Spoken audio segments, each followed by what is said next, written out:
안녕하세요, 축구영입니다. 손흥민의 멋진 헛다리 드리블 득점 때문에 요즘 팬들의 기분은 하늘을 날았습니다. 그런데 최근 팬들을 조마조마하게 했던 손흥민 선수의 부상이 또 문제를 일으킨 모양입니다. 이 손흥민 선수가 웨스트햄전 이후 부상 재발로 훈련에서 빠졌다는 소식이 전해졌기 때문이죠. 다들 이 소식을 들으시고 놀라셨을 텐데요. 특히 다가오는 알크마르전인 당장 내일 새벽입니다. 손흥민의 연속골과 찰칵 세레머니를 보고 싶으셨을 텐데 결장할 예정이라고 하니 팬들 입장에서는 큰 걱정일 겁니다. 그런데 여기서 우리가 살펴봐야 할 것은 이번 손흥민의 결장이 그저 단순한 조치가 아닐 가능성이 높다는 것입니다. 엔지 포스테코글루 감독이 손흥민을 어떻게 활용하고 싶어 하는지, 그리고 이번 알크마르전 결장 이후 크리스탈 팰리스전에서 손흥민이 출전할 가능성은 어느 정도인지 오늘 한번 짚어보도록 하겠습니다. 일단 손흥민 선수의 현재 상황을 간단히 살펴보겠습니다. 손흥민은 웨스트햄전에서 복귀한 지가 얼마 안 됐는데요. 그런데 화려한 복귀전 이후 살짝 문제가 있었나 봅니다. 곧바로 허벅지 쪽에서 통증을 느끼면서 불편함을 호소했다는 소식이 들려왔습니다. 우리가 바라는 건 부상 없이 풀시즌을 소화하는 겁니다. 그렇게 부상이 선수들한테는 피할 수 없는 현실이라는 사실은 인정해야겠죠. 이번 알크마르전은 손흥민이 빠질 예정이라고 하니 다들 불안하실 텐데요. 그런데 이게 단순한 부상 악화가 아니라 오히려 더 큰 그림을 위한 결정일 수도 있다는 겁니다. 여기서 포스테코글루 감독의 철학이 중요합니다. 알크마르전을 앞둔 기자회견에서 엔지 감독이 이렇게 말했습니다. 손흥민은 주말 경기 후 약간의 통증이 있었고 내일 경기는 어차피 나서지 않을 예정이었다 라고 말했습니다. 일단 포스테코글루가 손흥민이라는 선수를 어떻게 사용해야 하는지 감을 조금씩 잡아가는 느낌입니다. 이 첫 번째로는 손흥민 선수의 몸 상태에 대한 특징인데요. 지난 몇 시즌 동안 우리는 손흥민이 무리해서 뛰다가 부상이 악화된 걸 여러 번 봤습니다. 특히 중요한 순간마다 그런 일이 생겼죠. 그런데 이번에는 포스테코글루가 이 고질적인 루트를 깨보려고 하고 있습니다. 사실 손흥민을 끝까지 갈아서 쓰던 지난 방식과는 달라진 느낌입니다. 이는 이번 웨스트햄전을 통해서 제대로 깨달은 듯 보이죠. 손흥민이라는 선수는 피지컬적인 장점을 끌어서 쓰는 선수입니다. 이 폭발적인 스프린트와 이 가볍고 민첩한 몸놀림을 위해서는 휴식과 관리가 필수라는 사실입니다. 그리고 그렇게 관리한 손흥민을 경기장에 내보냈을 때는 이 경기장에서 막을 자가 없다는 것도 증명했습니다. 포스테코글루가 경기 후 손흥민의 호나우두급 드리블과 마무리를 보고 클래스를 인정했듯이 말입니다. 따라서 포스테코글루는 손흥민을 매경기 출전하는 방식에서 장기적으로 쓰는 방식으로 바꿔서 보고 있습니다.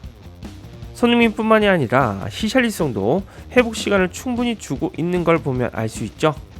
이젠 확실히 손흥민 선수의 몸 상태를 존중하고 당장 한 경기보다 시즌 전체를 더 중요하게 보고 있다는 게 느껴지는 인터뷰와 현재 출전 방식입니다. 그렇다면 다들 궁금해하실 손흥민의 크리스탈 팰리스전 출전 가능성은 얼마나 될까요? 현재로서 손흥민은 알크마르전을 건너뛰고 충분한 휴식을 취할 계획입니다. 물론 부상 상태가 심각하다면 복귀까지 시간이 걸릴 수 있는데요. 하지만 논리적으로 살펴보면 이번 부상은 재발보다는 통증에 대한 신중한 대응으로 보입니다. 즉 심각한 부상은 아닐 가능성이 높다는 뜻이죠. 크리스탈 팰리스전에는 출전할 가능성이 꽤 높다고 볼 수 있습니다. 포스테코글루 감독이 손흥민을 바로 투입하기보다는 천천히 복귀시키는 전략을 쓰고 있습니다. 포스테코글루가 영리하게 명장들이 그렇듯이 에이스 선수의 출전을 두고서 언론 플레이를 하고 있을 가능성도 있는 것이죠. 손흥민이 중요한 경기에서 복귀할 가능성은 분명히 존재합니다. 결국 토트넘의 상황을 보면 이런 전략은 매우 납득이 갑니다. 리그에서 승점이 중요한 시기이기도 하고요. 이번 알크마르전에서 쉬는 게 크리스탈 팰리스전에서 최고의 컨디션으로 출전하기 위한 조치일 수 있는 거죠. 리그 일정을 보면 논리적으로 납득이 가는 판단이기도 합니다. 알크마르와의 유로파 홈 경기는 내일 새벽 4시 경기입니다. 그리고 크리스탈 팰리스 원정 경기는 27일 오후 11시에 펼쳐지는데요. 경기가 이틀 만에 열리는 타이트한 일정입니다. 두 경기 중에서 한 경기만 손흥민을 써야 하는 상황이었고 쓰게 된다면 무조건 EPL 경기죠. 게다가 팰리스는 원정길이기 때문에 손흥민에게 휴식은 필요했습니다. 다만 NG가 손흥민이 통증을 호소한 것까지 거짓말하지는 않았을 겁니다. 허나 휴식을 취한 손흥민의 퍼포먼스를 직관해보고는 더욱 신중하게 손흥민을 애지중지 관리해야겠다는 확신은 드러나 봅니다. 사실 이 부분은 지난 시즌과 비교해보면 확실히 달라진 게 느껴지죠?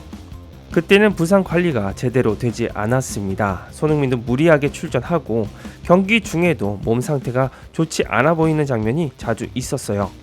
그런데 이번 시즌에는 NG 감독의 그런 실수를 반복하지 않으려는 모습이 확실히 보입니다. 특히나 손흥민 같은 에이스 선수는 한번 무리해서 부상당하면 망합니다.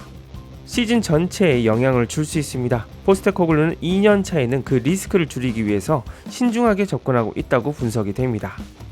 그리고 이는 손흥민의 헌신적인 플레이 스타일과도 밀접한 관련이 있습니다. 손흥민의 경기 수가 많아지면 피로도가 급증하며 폼이 떨어지는 이유기도 하죠. 혹시 예전에 토트넘 감독 후보로 거론되었던 폰세카 감독을 기억하시나요? AC 밀란의 폰세카 감독은 손흥민을 언급하면서 극찬했습니다. 바로 요즘 현대 공격수들이 갖춰야 할 요건을 설명했죠. 최근 축구에서 모든 선수는 공격과 수비를 할 줄 알아야 한다. 우리 팀에는 그런 선수들이 많다. 다른 팀들도 마찬가지다. 이 손흥민이 예시다. 손흥민은 박스 투 박스 선수다. 이 표현은 중앙 미드필더와 관련이 있지만 모두가 박스 투 박스 선수다 라고 이야기했습니다. 이는 손흥민이 최고의 공격력을 지니고 있지만 수비 가담까지 헌신적으로 열심히 하는 박스 투 박스 선수라는 점을 칭찬한 겁니다. 경기마다 이렇게 뛰는 선수이기 때문에 손흥민을 한 경기 한 경기 쓰는 것은 신중해야 하죠. 손흥민을 중요하지 않은 경기까지 기용하면서 부상 위험을 악화시키는 것은 현명하지 못한 이유입니다. 하지만 이쯤 되면 손흥민이 당장 경기에서 뛰지 못하는 것에 대해 걱정하실 필요가 없습니다. 오히려 이렇게 장기적인 관점에서 손흥민을 관리하는 게 팀 전체에도 선수 본인에게도 더 좋은 결과를 가져다 줄 겁니다. 크리스탈 팰리스전에서 손흥민의 복귀를 기대할 수 있고 다시 돌아오면 더욱 강해진 모습으로 팀을 이끌 수 있을 겁니다. 이제 손흥민에게는 당장 한 경기가 매우 소중한 모양입니다. 손흥민은 이제 뛰는 경기에 대한 간절함을 내비쳐서 화제였는데요. 슬프게도 난 32살이다. 나는 매 경기를 정말 진지하게 임하고 있다. 돌아오지 못할 경기라는 걸 알고 있기 때문이다. 그렇게 나는 매 경기 진지하고 커리어의 마지막 경기처럼 뛴다고 말했습니다. 우리도 슬퍼지는 인터뷰이기도 합니다. 물론 손흥민 선수의 자기 관리라면 최고 수준의 리그에서 오래 뛸 수는 있겠지만 이 손흥민 스스로도 이제 나이를 먹어감을 느끼고 있느라면 손흥민 선수의 빠른 회복을 기원하며 복귀 경기를 기대해 보겠습니다. 다시 한번 복귀전에서 또 화려한 플레이를 펼쳐 보이길 말이죠. 여러분들 이 소식이 마음에 드셨다면 구독과 좋아요, 알림 설정까지 잊지 마시고요. 다음 영상에서 또 만나겠습니다. 축구용이었습니다.